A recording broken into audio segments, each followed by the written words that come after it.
উন্নয়নের পক্ষ থেকে রাজধানীর পক্ষ থেকে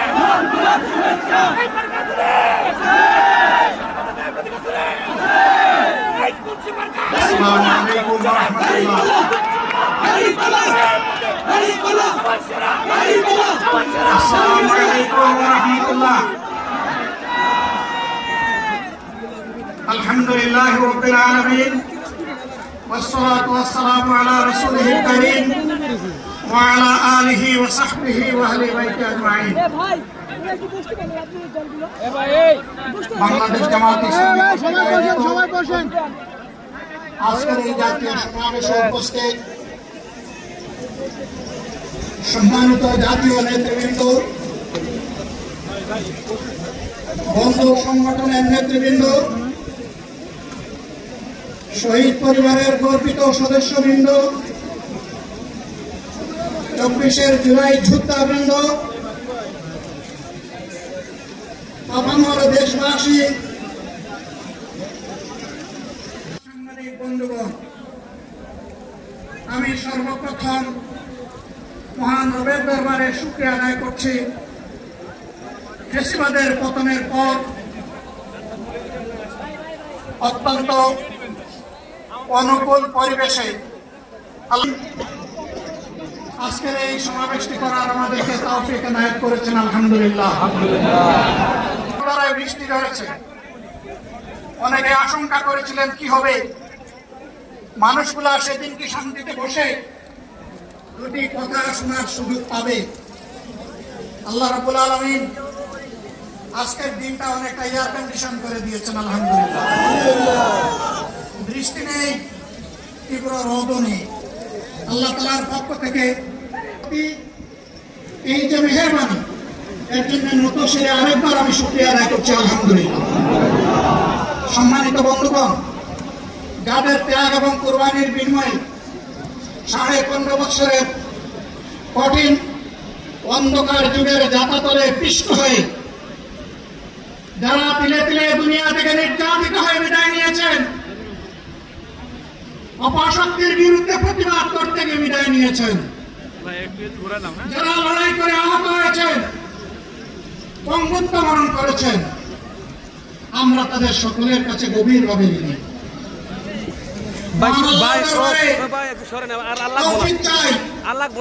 বাংলাদেশ জামাতে ইসলামীর অস্তিত্ব যতদিন থাকবে, আল্লাহ যেন তাদের ঋণ পরিশোধ করার শক্তিটাও ততদিন আমাদেরকে দান করেন।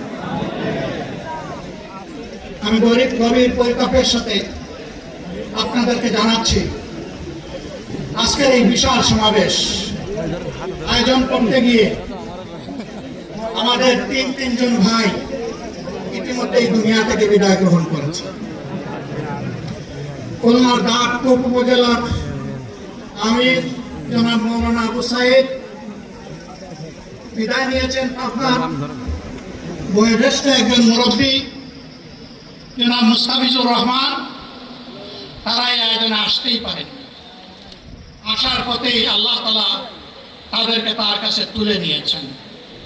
আরেকজন ভাই এখানে অসুস্থ হয়ে তিনিও ইন্তেকাল করেছেন, শাহ আলম। মহান রবের দরবারে দোয়া করি, আল্লাহ তাআলা তাদের উপর রহম করুন, তাদেরকে ক্ষমা করুন, জান্নাতুল ফেরদাউসের নিয়ামত তাদেরকে দান করুন, তাদের আপনজনদেরকে আল্লাহ তাআলা সবরে জামিল আতা করুন।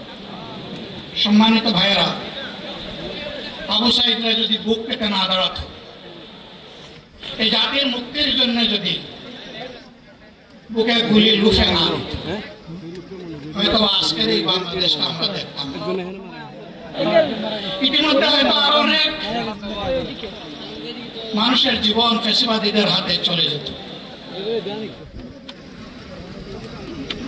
24 জীবন বাঁচিয়ে রাখা এই যুদ্ধটা যদি না হতো, তাহলে আজকে যারা বিভিন্ন ধরনের কথা এবং দাবি দাওয়া পেশ করছে, তারা তখন কোথায় থাকতেন? আসল যাদের ত্যাগের বিনিময়ে আল্লাহ তাআলার এই নিয়ামত পাওয়া,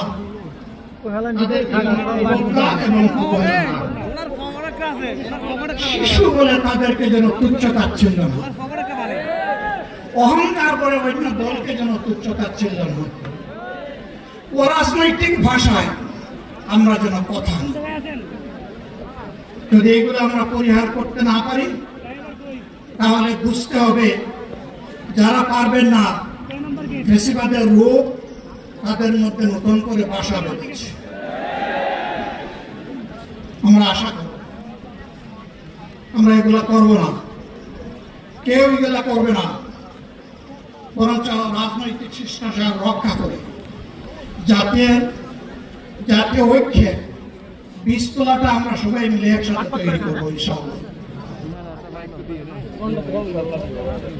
সম্মানিত ভাইয়েরা, আসলে নামাজ আসন্ন আরো অনেক বক্তা ছিলেন, তাদেরকে আমরা দিতে পারি নাই, আমরা দুঃখিত। এই জন্য আমার লম্বা কথা বলার সুযোগ নেই। যারা এখানে কথা বলেছেন তারা আমার মনের কথাগুলো তুলে ধরেছে। আমি শুধু বলতে চাই আগামী বাংলাদেশটা কেমন হবে। আমি বলি আর একটা লড়াই হবে, একটা লড়াই হয়েছে ফ্যাসিবাদের বিরুদ্ধে, আর একটা লড়াই হবে দুর্নীতির বিরুদ্ধে ইনশাআল্লাহ। এই দুর্নীতির মূল উৎপাদন করার জন্য যা দরকার আমরা যৌবনের শক্তিকে একত্রিত করে সেই লড়াইয়েও ইনশাআল্লাহ বিজয় লাভ করব। প্রিয় ভাইরা, জামাতে ইসলামী যে দুর্নীতিমুক্ত সমাজ গড়বে তার প্রমাণ কি? তার প্রথম প্রমাণ হচ্ছে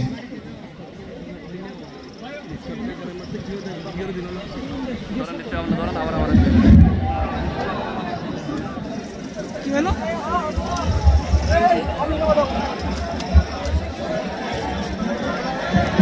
অবস্থান করো জাতির জায়গায়।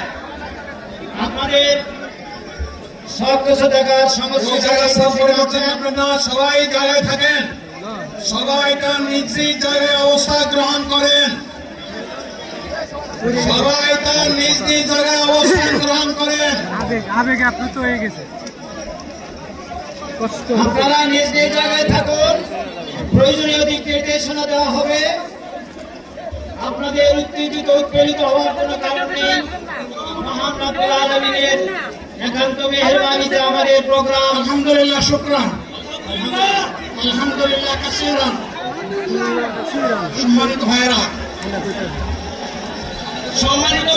আপনারা সম্মানিত ভাইয়েরা, আল্লাহ রাব্বুল আলামিনের আশার মেহমানকে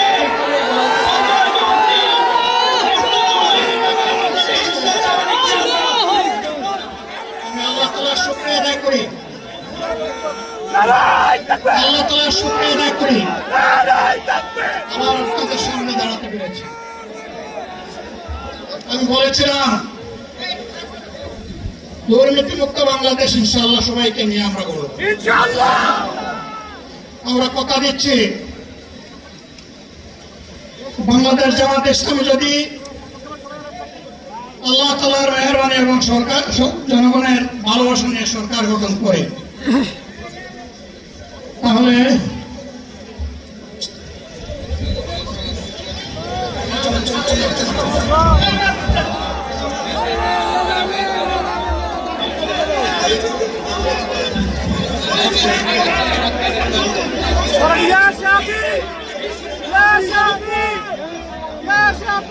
আপনারা নিজ নিজ জায়গায় অবস্থান করুন। আমাদের স্বেচ্ছাসেবকগণ আছেন, সংশ্লিষ্ট বিভাগের দায়িত্বশীল আছেন, তারা প্রয়োজনীয় ব্যবস্থা নেবেন। কারো মাইকের সামনে আসা দরকার নেই।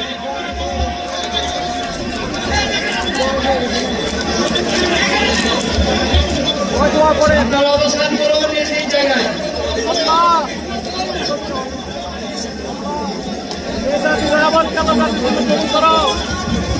সবাই মেহরবানি করে শান্ত হয়ে বসুন, শান্ত হয়ে বসুন, শান্ত হয়ে বসুন।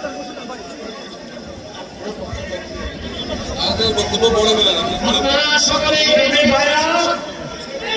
আমিরে জামাত একটুখানি অসুস্থ হয়েছে গরমের কারণে হয়েছে, কিন্তু উনি বারবারই চেষ্টা করছিলেন বক্তব্য দেওয়ার জন্য। ডাক্তাররা বলছেন ওনার আর বক্তব্য রাখা ঠিক হবে না। ওনার যে বক্তৃতা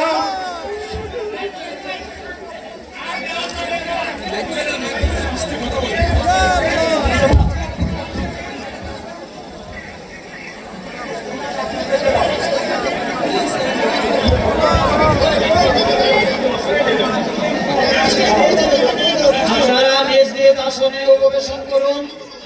সংগঠনের দায়িত্বশীল এবং প্রয়োজনীয় দিক নির্দেশনা দিবেন। আপনাদেরকে নিজ নিজ জায়গায় অবস্থান করার জন্য অনুরোধ করা হচ্ছে।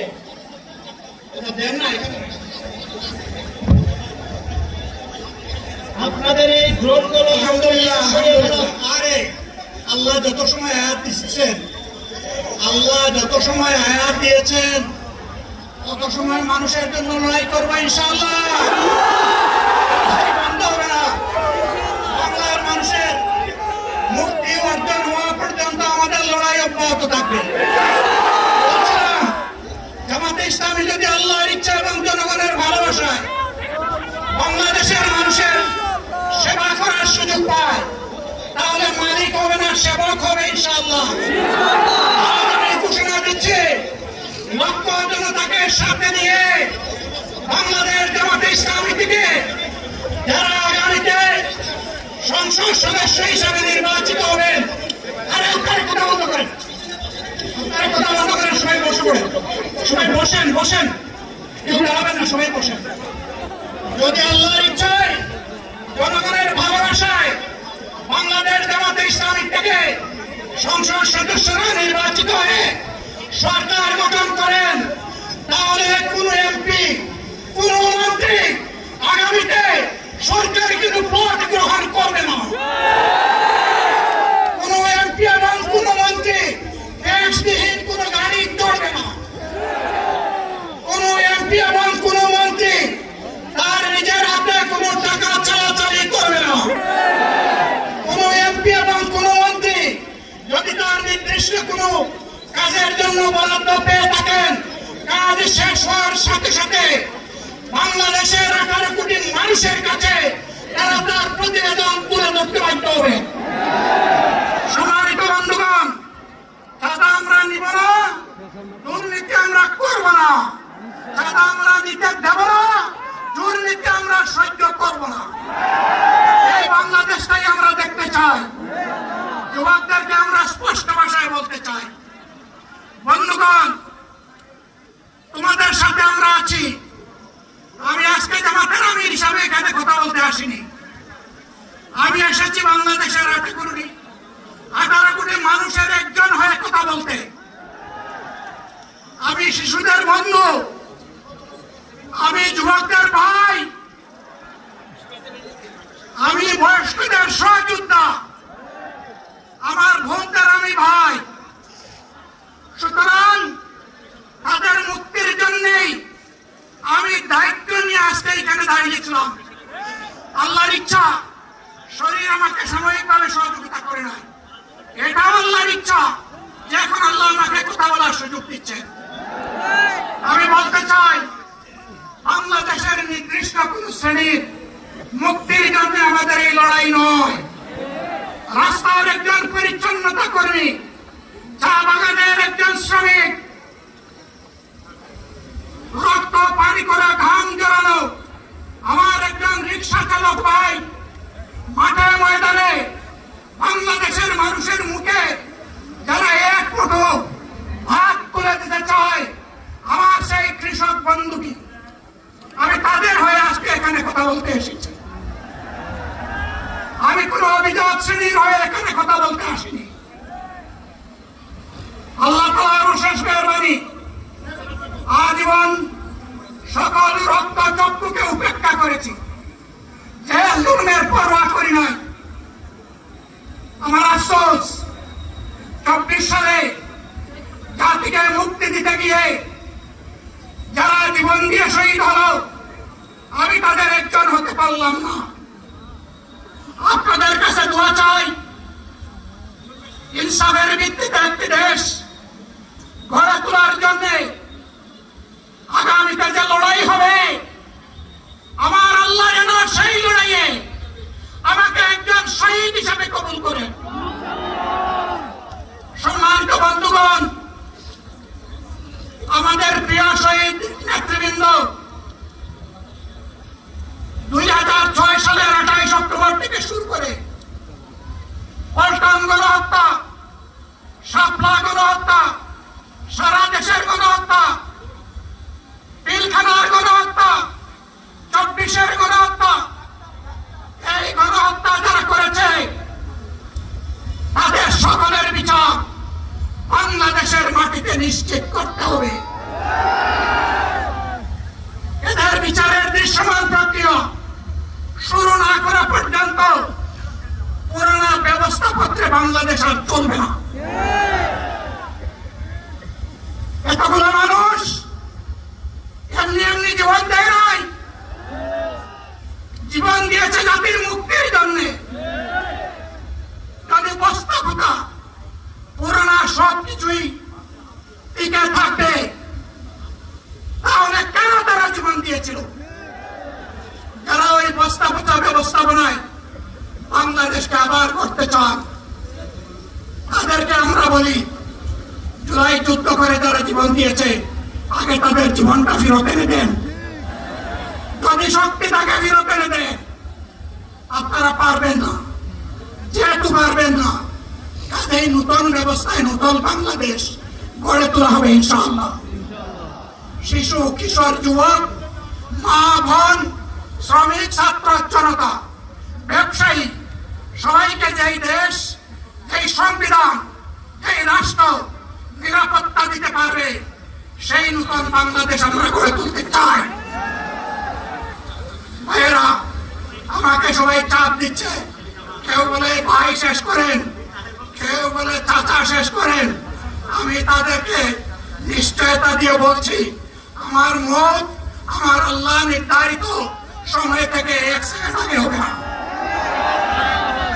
এবং হায়াত যা দিয়েছেন তার 1 সেকেন্ড আগেও আমি যাব না।